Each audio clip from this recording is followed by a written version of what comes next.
Adrian Voss, a 39-year-old architect from Zurich, had always been a man of precision. His life, much like his work, was crafted with meticulous care.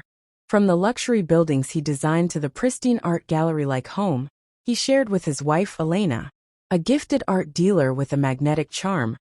Elena had captivated Adrian from the very beginning of their relationship. They had been married for 9 years, and on the surface, their life seemed perfect. However, recently, Adrian had begun to notice small but unsettling signs that things were amiss. His wife, once deeply attentive, had grown increasingly distant. Business trips that once lasted a couple of days began to stretch into 3 or more. Elena's phone, which had once sat casually on the kitchen counter, was now always by her side, set on Do Not Disturb, when it wasn't. When Adrian asked about it, Elena would brush him off with a reassuring smile and a kiss on the cheek.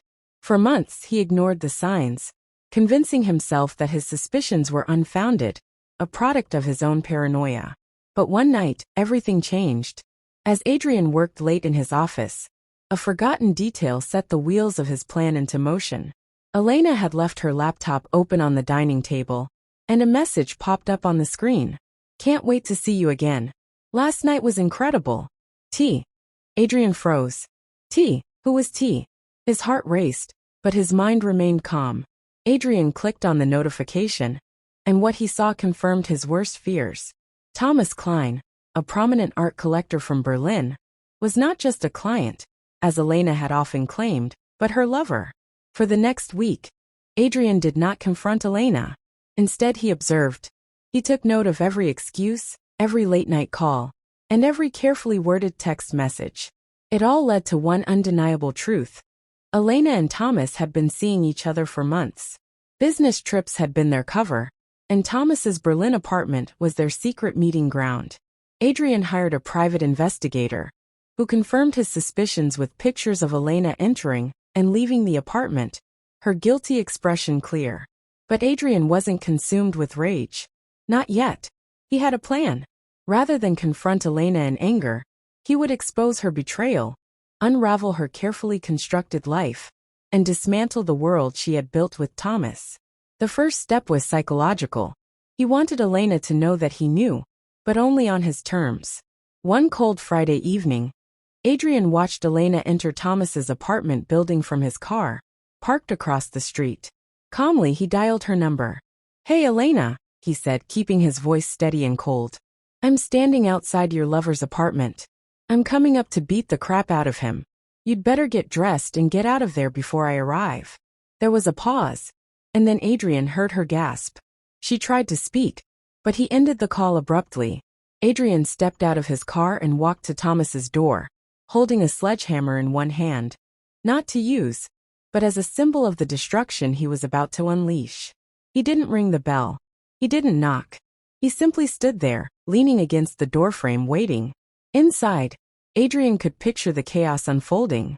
Elena scrambling to dress, trying to come up with excuses, while Thomas panicked at the thought of a furious husband showing up at his door. But Adrian wasn't going to break in. That wasn't his style. Instead, he let the panic take root.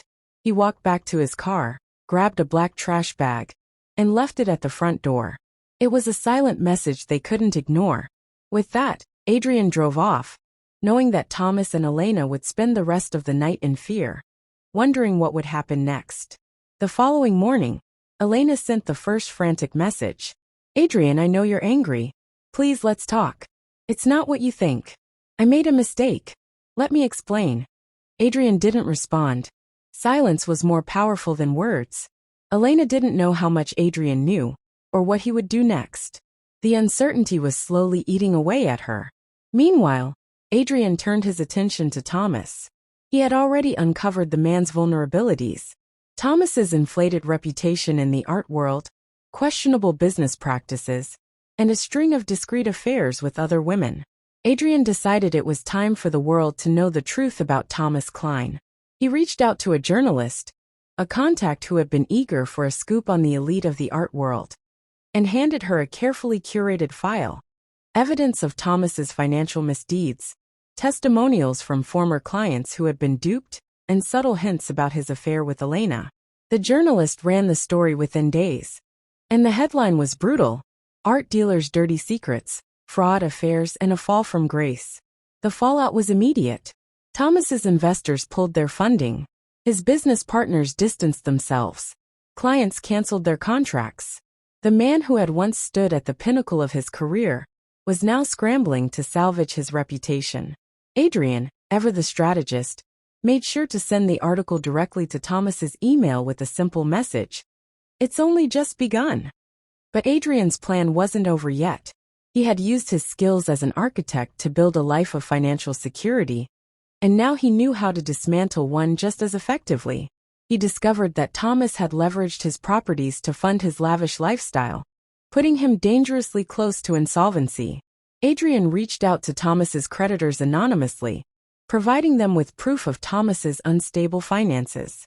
Within weeks, the pressure mounted, and Thomas was forced to sell off his prized assets, including the Berlin apartment where he and Elena had shared their secret nights. Adrian wasn't finished.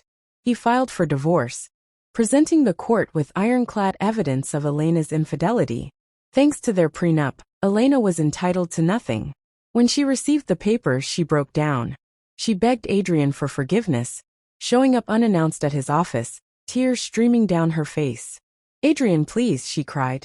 "I know I messed up. I was stupid, but we can fix this. We can go back to the way things were." Adrian looked at her, his face calm and unreadable. "Fix this," he repeated. "You didn't just make a mistake, Elena. You made a choice. Over and over again. Now you'll have to live with it."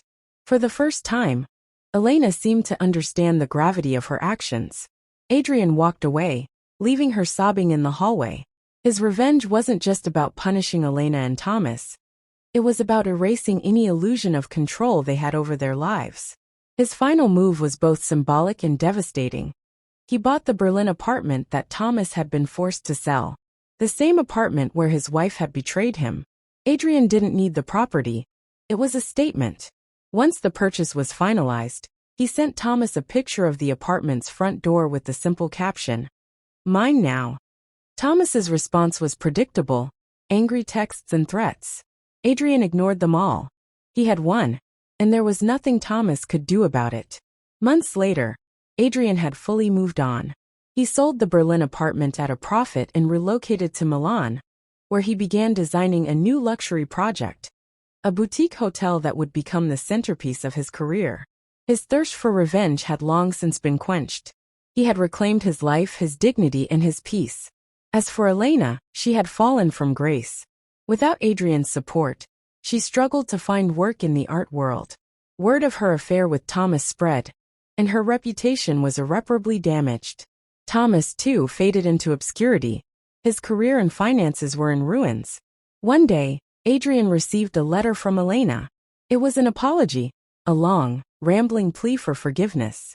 She admitted she had thrown away the best thing in her life, and regretted every decision she had made. Adrian read the letter, folded it neatly, and tossed it into the trash. Forgiveness, he thought, isn't something you ask for. It's something you earn. And some mistakes can never be undone. What do you think of Adrian's revenge? Was it justified? Let me know your thoughts.